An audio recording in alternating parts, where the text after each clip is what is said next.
आणि आज काय विशेष या बातमीपत्रामध्ये आपण सुरुवातीला पाहूया आज लक्ष वेधून घेणाऱ्या 3 महत्त्वाच्या बातम्या। आणि यामध्ये सर्वात मोठी पहिली बातमी ऑपरेशन खैरात झी 24 तासच्या दणदणीत इन्व्हेस्टिगेशनची। पिंपरी चिंचवडमध्ये भाजप कार्यकर्त्याच्या बांधकाम कंपनीवर कोट्यवधी रुपयांच्या टीडीआरची खैरात झाल्याची धक्कादायक बाब उघड झाली आहे। ऑपरेशन खैरात या इन्व्हेस्टिगेटिव्ह रिपोर्टमधून झी 24 तासनं हा गैरव्यवहार उघडकीला आणलाय। महसूल मंत्री चंद्रशेखर बावनकुळे यांच्या आशीर्वादानंच हे सर्व झाल्याचं दिसतंय।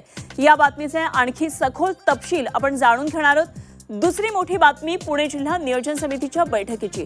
अजित पवार यांच्या निधनानंतर पुणे डीपीडीसीची ही पहिली बैठक आज होतीये।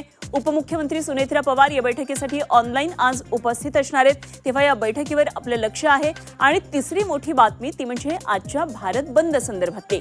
केंद्र सरकारने केलेल्या 4 कामगार कायद्यांविरोधात आज भारत बंदची हाक देण्यात आली आहे। 10 केंद्रीय कामगार संघटना यामध्ये सहभागी होणार आहेत। काँग्रेसने या बंदला पाठिंबा दिलाय, त्यामुळे दिवसभर त्याचा काय नेमका परिणाम दिसू शकतो या संदर्भात आणखी सविस्तर माहिती आपण जाणून घेणार आहोत। या 3 महत्त्वाच्या बातम्यांवर आज दिवसभर आपलं लक्ष असणार आहे।